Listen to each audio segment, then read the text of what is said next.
So, Shalom, B'Shem Hashem Na'aseh V'Natzliach. As always, we'll start with a story, interesting story that happened. Starts off in Poland, in the city of Luz. There was a person, this story is brought in the book of Ma'aseh Nisim, I believe. Otzar HaMa'asiyot. It says there was a person, a very wealthy person, his name was Rabbi Avram. And they had a happy life and everything until the Second World War. Until then, up to then, they had a happy life, and he had 9 children. The youngest of which his name was Shlomo. And when he was little, he looked so different. He was such a cute little kid. And every Friday, when his mother would be lighting candles, he would just stare at the candles. He would just stand there and stare. Shalom. He would be staring at the candles. It was like he would have a joy just watching the candles. It was like everybody was interested in this. Once, he was just so excited about the Shabbat candles, he moved a little bit too close, and the Shabbat candle fell on him. And he got burnt bad. And they spent a lot of money and pain to try to get him better. And Baruch Hashem, he got better, but there was a big scar on his arm. Unfortunately, World War II broke out, and as we know, in Poland, that was they got hit very terribly with the war, with the Holocaust, and they were all taken away, and so was he and his family were taken away. He was able to escape. He was able to escape to Russia. Without any ounce of strength left in his body, he makes it to Russia, and over there, a year or so later, he's taken and sent to Siberia. And in Siberia, he kept going. He still stayed strong, lost his whole family, but he still stayed very strong, so much that he was able to even build a synagogue in Siberia. He would gather people, teach them, and so many times he was threatened by the Red Army, what they would do to him. Things got worse when the new new captain came from the Red Army. His name was... What was his name?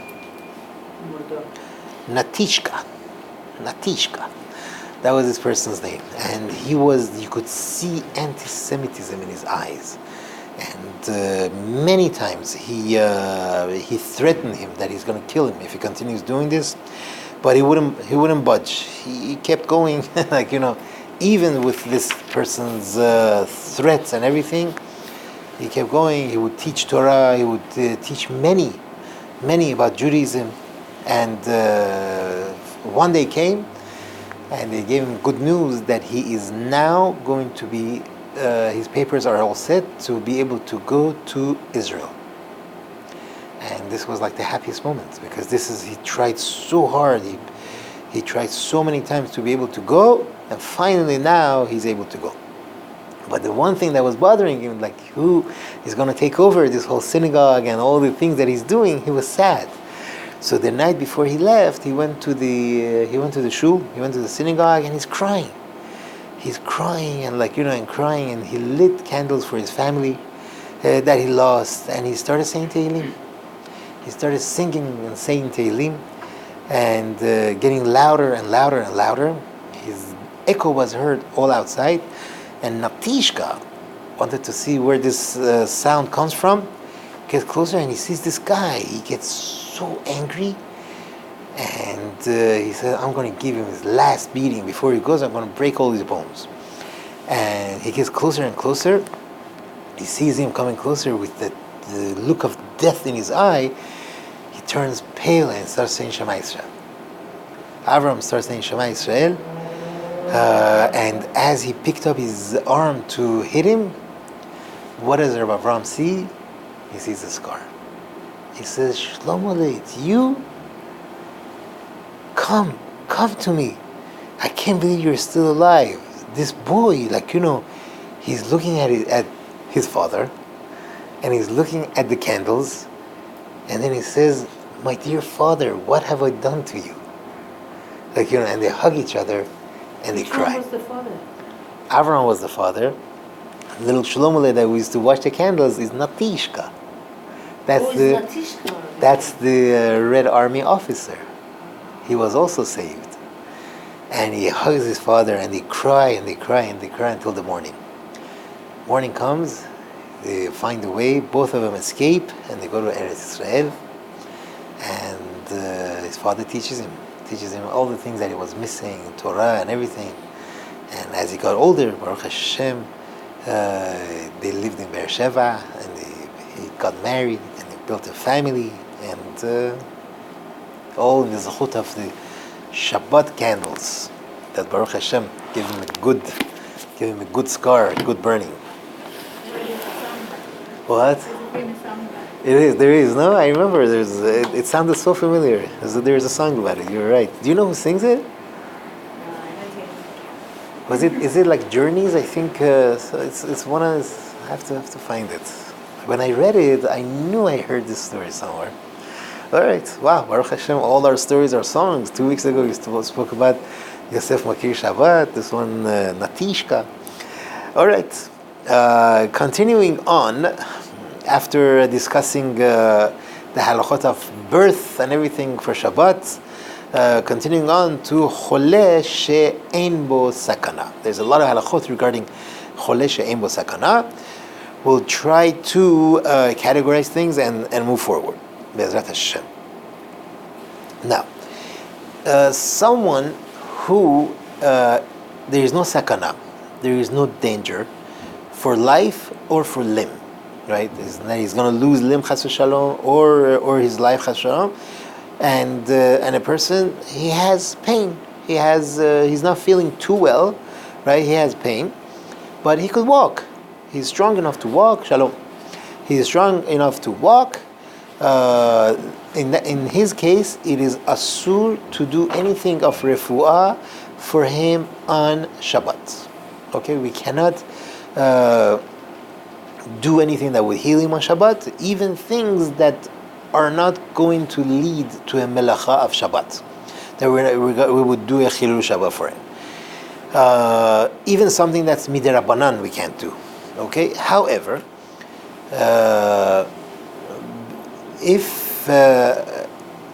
why is that? Why can't we do that? Let's say, why can't we do something for him? Because there's a gezerah.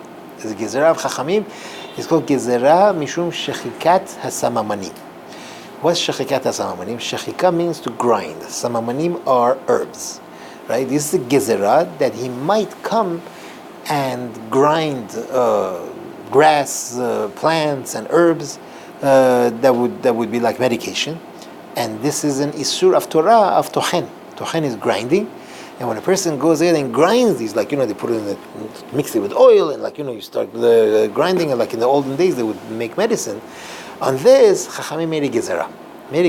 That for one who is not, there is no sakanah, and he could walk around in that, but he's not well. In this case, Chachamim made a gezerah not to do anything of medication. Don't make him any type of medicine. Not give him any medicine, right? On this case, we say that because the person is very excited to heal this person, to help this person, so he might go and do an isur of melacha, and therefore Chachamim made a gezerah. Even through a goy, we can't do this. All right. However, now later. Acharonim of more later times, they said, look, these days we don't even know how to make medicine, even if we wanted to. We just go to the pharmacy and pick up the bottle. Even pharmacists don't know, exactly how to make the medication. They know by theory, but they don't do it anymore. You just buy it from pharmaceutical companies. So, these type of things, it is much less. It's a huge argument, about this, whether this that the Chachamim made asur, that prohibition remains forever until a bigger Beit Din comes and takes it away, or not. This is not a takanah. This is not something that the Beit Din would say, like, that you can't do it forever. It's a gezerah. And the gezerah doesn't apply. It's not applicable these days. So therefore, there are those that say, like, someone wants to take an aspirin. He just has a little bit of a headache. He wants to take aspirin, Tylenol, Motrin, whatever it is. It's not a problem. So let's say a person is really under a lot of pain. Based on this heter that we just gave, one could go ahead and take Advil, one of these types of things, right? In the same token, let's say someone whose throat is bothering him, right? And he is coughing. He could eat honey, let's say, or milk mixed with honey, or to suck on candy, right? Even though his intention is for healing purposes, but being that these things, even normal people, healthy people eat them. Like, healthy people eat honey, or milk and honey, or suck on candy, these sort of things. Therefore, being that it's called ma'achal bere'im, healthy people eat it as well. It's not only something that sick people eat. In that case, we say it is fine, even for a person who is having trouble with his throat. He could go ahead and take these things, not an issue. Right? We're not dealing with him taking medicine. It's not considered medication. Could even send a goy, someone whose throat is really bothering him. He could send Mustafa, all right? Tell him, listen, go to Walgreens and get me this kosher sucking candy, right? Or get me honey, He could even do that, right? Right? Tell him straight out. Yeah, we're talking about that. Like, go no, in this case you don't have to, because we're dealing with someone who is a choleh, right? Although he's not a choleh, he's a choleh she'ein bo sakanah. There's no sakanah, but you could tell a goy. In that case, you could tell a goy. If it's just a little headache, no. What? Do they have to pay for it? Like, could he take your credit card and? He could take my credit card. It doesn't bother me. As long as I don't touch muktzeh, that's fine. As long as I don't do something midrabanan even, that's fine. Let the goy do it. Right? So then why can't you? You could directly tell in that case. What's that? So what's the issue with Google Express delivering on Shabbat? We're not talking about choleh. Google Express Right, but is isn't the something issue else. with them using your card maybe to No, charge? no, it's not. The issue is not the You're making them card. drive to you? No, it's like Amiraligo. You're asking, and we get to that. It's not. Okay, It's not. fine. No, that's a totally different thing. Here we're talking about a choleh. Show the money. You could tell him, the money's over here, the guy. Yeah. But I don't think anyone's going to do it. It's not a Shabbat thing to do. Obviously, we're talking about someone who has a lot of pain. It's like, but there's no sakanah. It's a choleh she'ein bo sakanah. What about if somebody's skin is really, really dry and cracked? Do they Right. put olive oil? Does that also count as something like regular? Olive oil, normal people do put on olive oil? I don't think so. No. Person does it when his skin is cracked, so it's for refuah. You could eat like a slob chicken, and the chicken is full of fat, get into it. Then your hands are going to be all oily and good, and that'll help. Well, coconut oil people use. Coconut oil. Look, I'll tell you, moisturizer that everyone puts on, all the time. But then that's creamy. Then there's a problem with smearing. Oh, you were here No. when we talked about it. If it's a watery type, if it's a very watery type, then you could put it on. As long as you make sure it's totally absorbed into the skin, there's nothing left outside. That's fine. So then why can't you use olive oil? Let's say you don't have a watery moisturizer. You only have a thick one. Can you use Normal olive people oil? don't. The point is, healthy normal people don't use olive oil. You know what I'm saying? But the moisturizer, everybody uses it. Come on, everybody is walking around with moisturizers. Yeah. When was the last time you saw someone put olive oil on their hand? Some people use it instead of moisturizer. Really? It's Always? like a healthy alternative. It's kind of in trend right now. Oh yeah, if it's in trend, then good. That should be fine. It's not even 5%. But it's possible. Olive oil? Like Or coconut oil. Oil. Olive oil, people usually use it for the salads. Salad. No, I know, but I've heard a lot of times people using it on their skin also.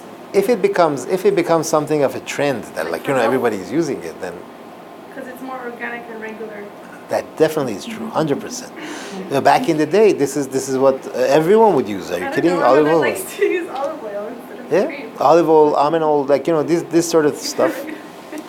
But on Shabbat, I'm not so sure. I'm not so sure if it's going to be. I'm not sure. It's So possible. it's better to use like a watery moisturizer. That's what I would say. Not even watery. It's just enough to be like Vaseline for sure. Not. I mean, you know what I'm saying? Yeah. Something less. It doesn't have to drip even. Like Doesn't have to drip? What was that? Glycerin? What is that? It's like, It's some type of ointment. it's a capsule, yeah. If it's soft, if it's something soft and like You mean like sticky? Like honey? What about honey? Consistency. Yeah. no, honey's thick. That's too Yeah, honey's thick.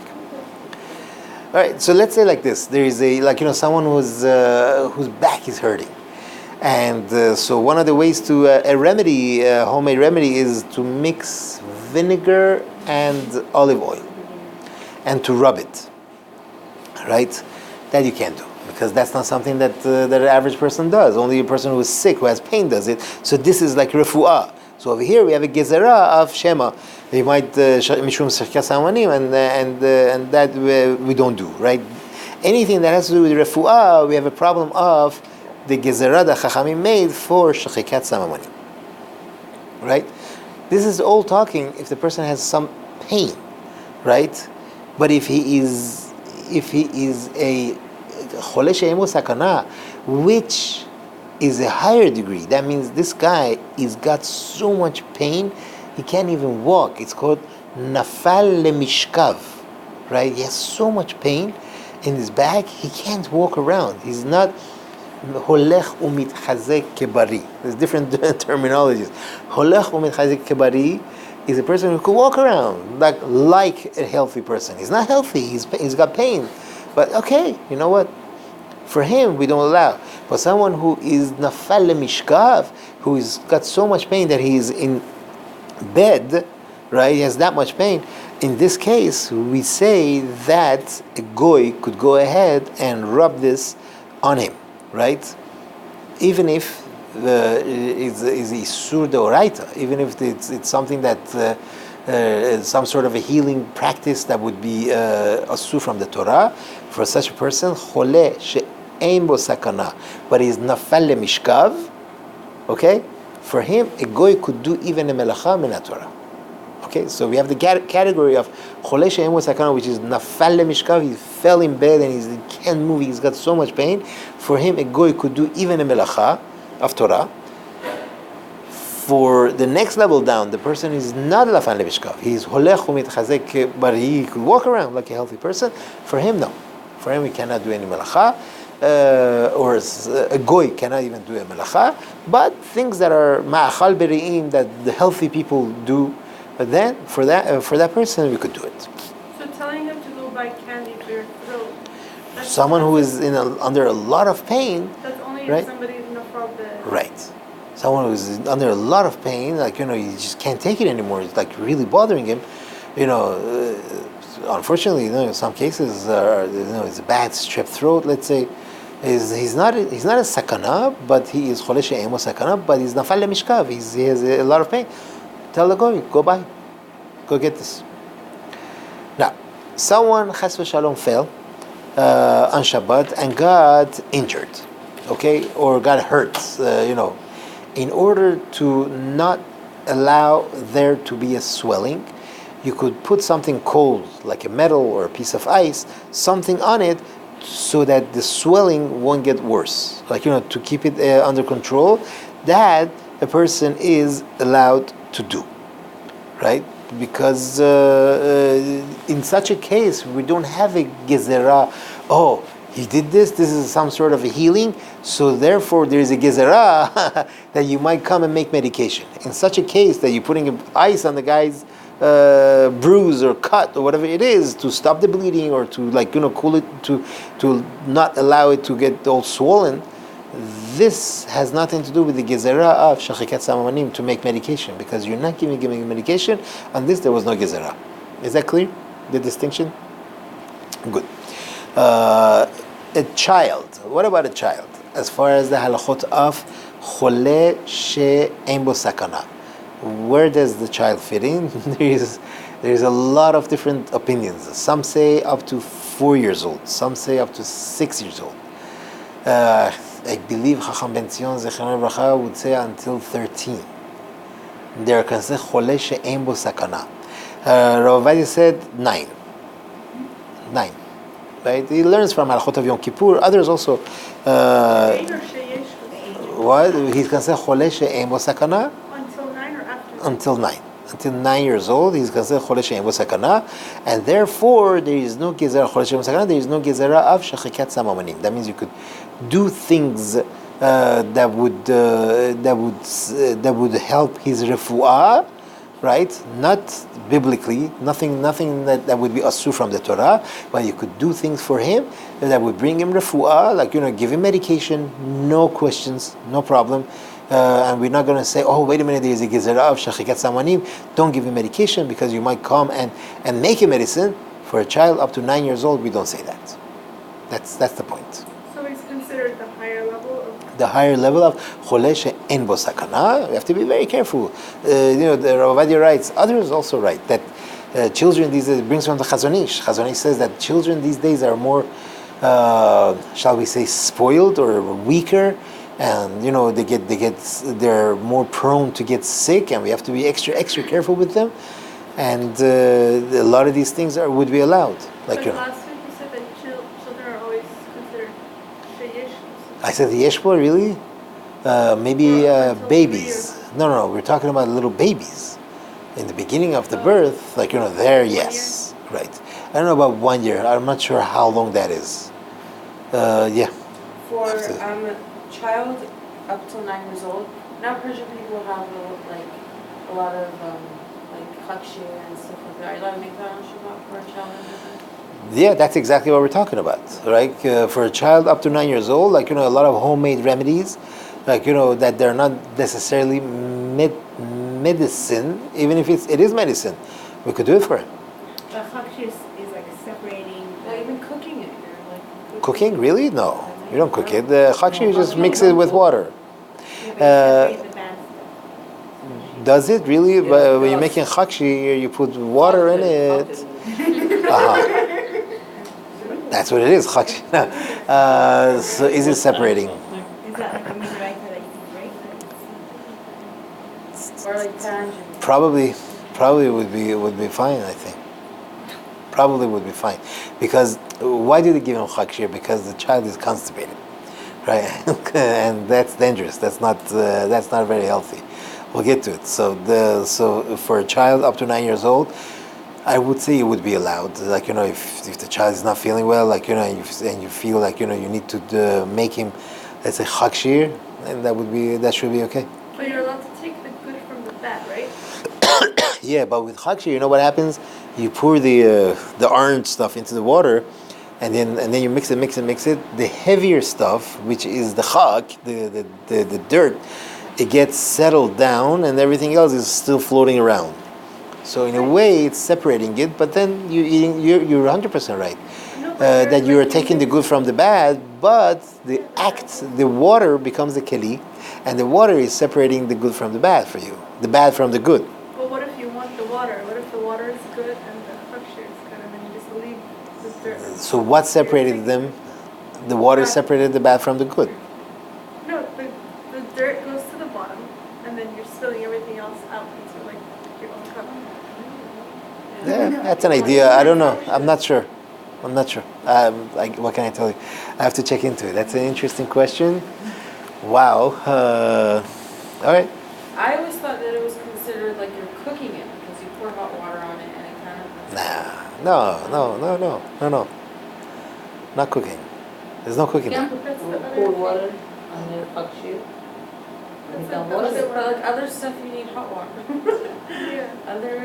It's like making tea, and it's also you're in keli sheni. I wouldn't worry so much. So that's as far as the child. We have to be extra careful. Really, these children, especially these days, like the Chazon Ish says and others, they bring down. We have to be extra careful with them. Even if you have a safek, do it. Help them. Be strong and good. That's what it says.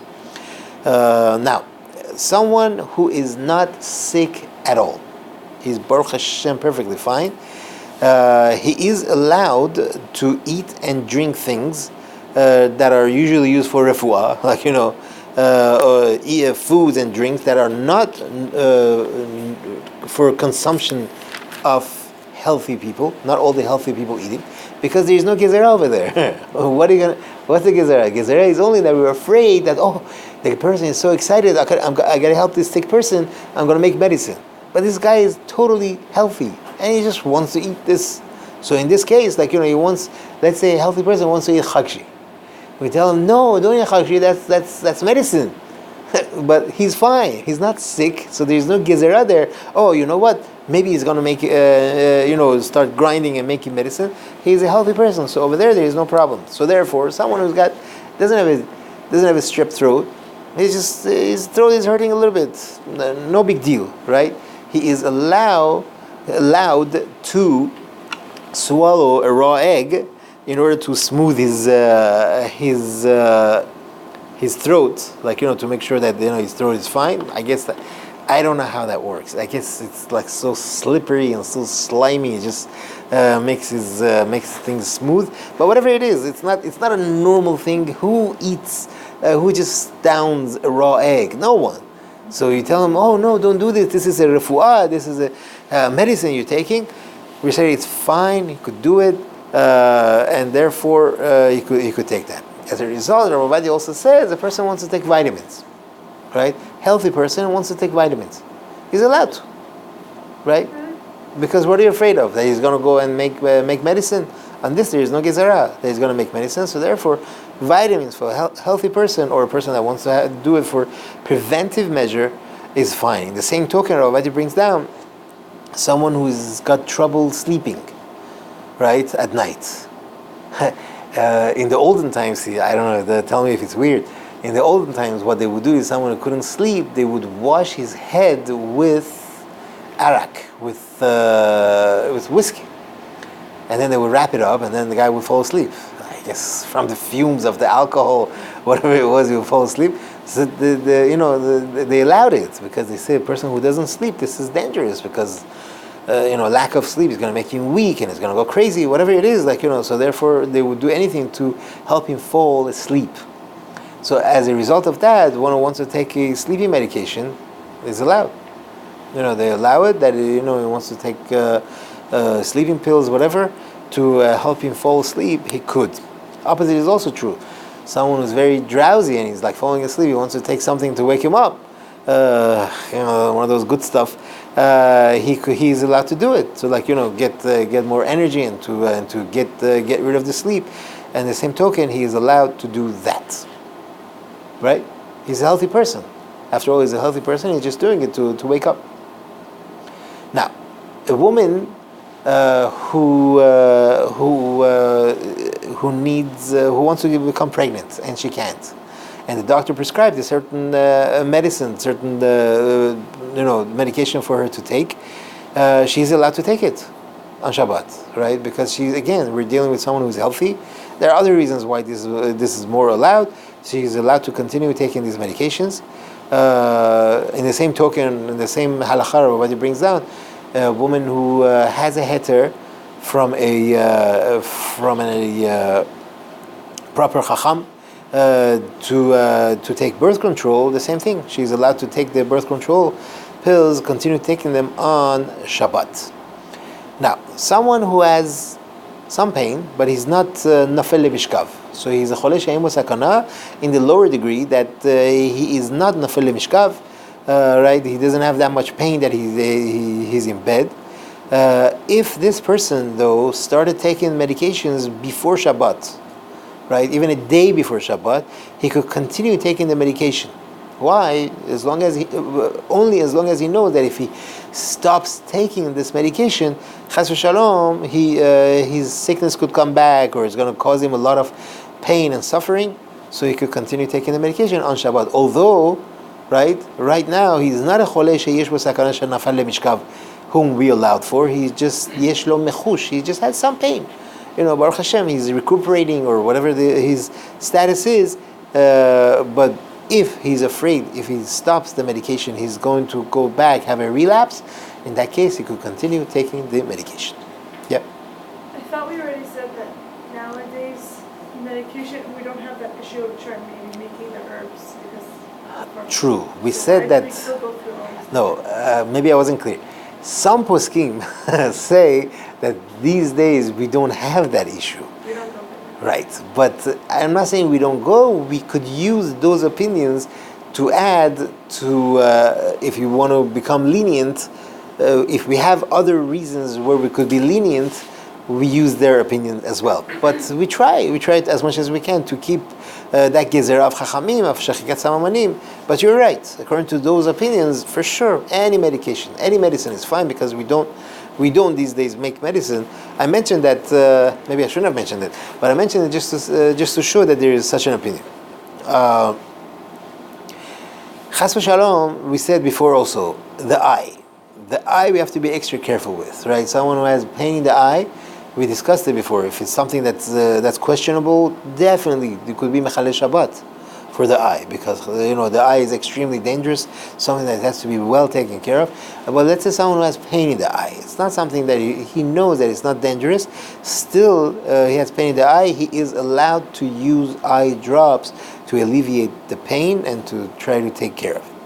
Now, one who wants to take medication, wants to take a pill, and you know how they come in packages that they're like, they have a foil covering or paper, one could tear that, right? You could push that out, even though you're going to tear letters and this and that, it's not a problem. You could do it, there's no isur of mochek, there's no problem. He needs to take a medication, right? But the perforated parts. They're perforated, really? Oh, some of them have the. That's there's no need to, because all you need is the medicine. So the perforated part just separates the medication, no? Yeah. There's no need. One with you to Yeah. you're going somewhere and you Good. just want to take So one. on Shabbat you want to take one with you. Like you're going to somebody's So you, There is an cut it with eruv. the scissors. Can we say So I would cut it with the scissors, not from the perforated, from Right. yeah, for sure. Right. You could use the scissors to cut that, yeah. Now, someone who is in a higher level of sakanah, I should have separated them totally. It wasn't easy. He is choleh. He's hurting all over, right? He's hurting all over, or he's in bed, right? He can't walk around. So we consider him a choleh she'em sakanah of a higher level. But if he just has a little bit of a headache, right? Or stomach ache, but he's still walking around, no problem, then he has a din of a choleh she'em sakanah of a much lower level, right? And now, why am I mentioning it? What if he has a safek? He doesn't know which category he is in, right? What should we do? This guy, he is walking around, but he might have preferred to be in bed, but he's still walking around. What do we do with him? We have a safek with this guy. What is he? So we could be mekel for this person because and consider him like a choleh she'em bo sakanah, and to do things that we would otherwise not do for a person who just has a headache. Rabbi just says everyone has headaches. Who doesn't have headaches these days? Everyone has headaches. Dead people don't have headaches. That's what he said. Now, a lady gave birth after the 8th day we mentioned last week, right, until the 30th day, she has the halacha of cholah she'en bo sakanah, even though she's walking around perfectly fine, right? The Farsi the symbol says shir ramir, she's like a lioness. Still, we say that she has a din of cholah she'en bo sakanah, and everything, all the halachot apply. If we see, what's that? Higher level or Higher level. We consider a higher level, and if we see on Shabbat like Chinese, right away, we tell the goy to do even melachot deoraita for her up to 30 days for sure. Sometimes they don't realize it. Chazal are telling us that she is in that status. Okay, now someone. Clarify for the child, can you do midoraita as well? I'm sorry. What was the For question? a child, you can do midoraita as well? For a child, you could tell a goy certainly to do midoraita. As far as the halachot of medicine was concerned, we said that up to 9 years old, you could give him any medication, right? No problem.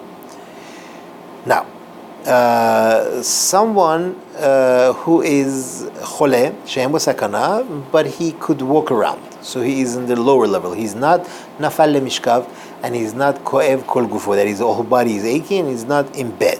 He's walking around. But if he doesn't do a certain procedure or take a medication that he should, or that before, meaning there is a set time that he has to do this, right? This type of procedure. We're going to give an example, right? If he doesn't do it, he might be in danger. Let's say someone who has a shortness of breath, or someone who has a heart disease, right? He's fine. Right now you look at him, he's perfectly fine. He's walking around fine, he's not in bed or anything, but he has this.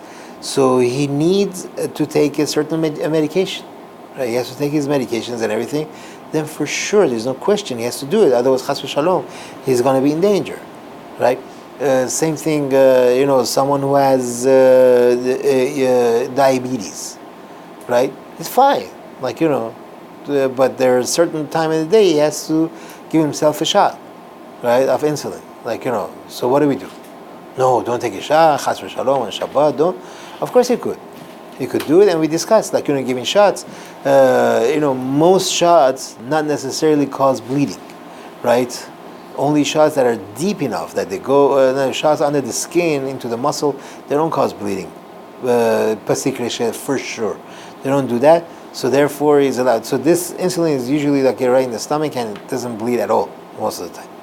If they do it right, nothing. So what's that? Oh, that's a big question. What is that thing called? The machine, I can't believe it. I forgot. I was looking into it last, past few weeks. So the machine, you know what it is. It pokes a tiny hole, extracts some blood, and it tests it to see what's the level of the sugar. If it's too low, what to do. If it's too high, what to do, and all that. So someone who needs to do it every single day, and it would be dangerous for him. For sure, there's no question that he should do it. And he could do it. I forget what it's called. It keeps coming to me.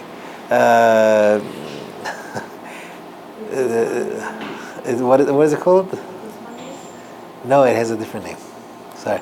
Anyway, so this thing, they put it on these days. It's gone much easier. The same machine like it used to be before. There's a few different things that they had to use. But now it's the same machine does it. It's a monitor. It reads it. In a lot of the cases they have to do it. Some cases they don't have to. They don't necessarily have to do it. In those cases, so what they do is before Shabbat they check, and everything Baruch Hashem is fine. Usually though, the main issue is in the morning when they wake up. It could be too low or too high. Too low, they know already. They feel nauseous and right away they take some sugar. But if it's too high, not necessarily do they know. And if it's too high, chas v'shalom, it could be very dangerous, right? So in those cases, for sure they have to check, because Hashem Yerachem, chas v'shalom, it could be very dangerous, and they would have to, in those cases, they would have to check for sure. But there are cases that are still in between. That's a question for me. I would have to ask, because someone in shul also has this issue, and there's a lot of things that are involved in this, and we're trying to figure it out. Thank you. That was a good question. What to do. But for sure, taking the insulin shot, that's no question that they have to do it. This is pikuach nefesh, chas v'shalom. It could, it could cause to danger, and there's no question about that. That they must do it. Now, choleh she'en bo sakanah, we said that one is not allowed to be mechalel Shabbat for them, right? Only through a goy. If we tell a goy to do a melacha, we could do it. But let's say there is a melacha midirabanan, something that's asur midirabanan, like moving muktzeh, things like that, right? That a Jew is allowed to do for them, right? Beshinui. right? With a shinui. Let's say to press a button for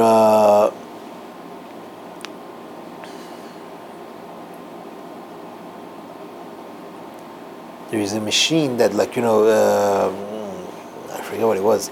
Some machine that they have for monitoring things. So over there, you use it like a toothpick to press the button. That's not, with a shinui, they could do it, and that's asur midirabanan. There's no light. There's no thing going on. It just checks for that. I'm just trying to figure out what the machine was. All right, I don't have it off the top of my head. We discussed, like, to move a light for them, like, they need light. The person needs light in the room, or there is the light in the room, and the person who is sick is not feeling well, but he's not choleh sheyesh bo sakanah. He's a choleh she'en bo sakanah, but he's in bed. He's got pain. He wants to sleep, and this light is bothering him. We could take the light and move it out, even though it's mukseh. But for him, we could move it, but we try to move it with our foot, so that it won't cause any of these any discomfort for the sick person. If we could do it b'shinui, we do it b'shinui. But if it's impossible to do it b'shinui, we could do it without a shinui as well. Someone who has a Does that mean when you plug it? No. I'm sorry. This is like a light that has a long light. Yeah. Moving the muktzeh, right? Long cord. I'm sorry. It has a long cord. You could even move it out of the room by moving it. This is a mukseh. This is totally mukseh. A light, with a light bulb on top, that's totally mukseh on Shabbat. But this is it's totally mukseh. Asur midirabanan to move it, right? As we discussed before. But for choleh she'en bo sakanah, even, and is choleh she'en bo sakanah, that is nafal lemishkav. If he's walk around, so get up and go sleep somewhere else, right? But if it's a choleh she'en bo sakanah that can't, that is under a lot of pain, there's no sakanah with him, but he's under a lot of pain. In that case, we said either you could tell a goy to turn the light off for him, or we can't find the goy. We could move the light out of there with a shinui. Okay, good, clear. Now, someone has a stomach ache. One of the remedies for a stomach ache is all-time favorite, the rubber thing, pour hot water in it. What is that called? Kifa again. But what is that in the English? I forget what it is. It's like a heating hot water bottle. Yeah. That sounds pretty straightforward. So a hot water bottle, could be used on Shabbat. Oh, we can't say, what are you doing? It's refuah on Shabbat. You can't do refuah. This is not going to cause him to go and make medication. Right? It's not connected to shachikat samamanim. Anyone can have it? What? That's the whole point. It's not even only for sick people. Someone who is very, very cold, and wants to cuddle up with this thing, no problem. You could do it. Just make sure you close it tight so that the hot water won't spill. Right? But that's also fine. We said that before. That's also fine. We could do it. We try to get as much out, but even then, that's fine. It works vice versa also. Let's say it's summer and it's very hot, and you want to fill one of these bags with ice and put it on to cool off. Same thing. It's perfectly fine. Now, let's talk about bandaging up, right? If there is no medication on the bandage and they want to just put the bandage on it, there is a cut, there is a the thing, something that's swollen, and they want to bandage it up. There is no the ointment, the thick ointment on the bandage, or there is no medication on the bandage. That's fine. That's fine. You could wrap it on, not a problem. Now, if the bandage is too long, can he cut it? No, because you're making a keli, right? That's asiyat keli, and one cannot cut it. Just use the whole thing, unless you want to drag it all over the floor. But that is allowed. Now, chas v'shalom, if there is a sprain, right? Thing like that, there's just a lot of pain. There's no sakanah. There's no sakanah ever. They know it's not the type that is any type of danger. If it's any type of danger, we say sakanah ever. Even it could be machal Shabbat. But this is not. This is the little sprain. It's nothing. It's just very painful.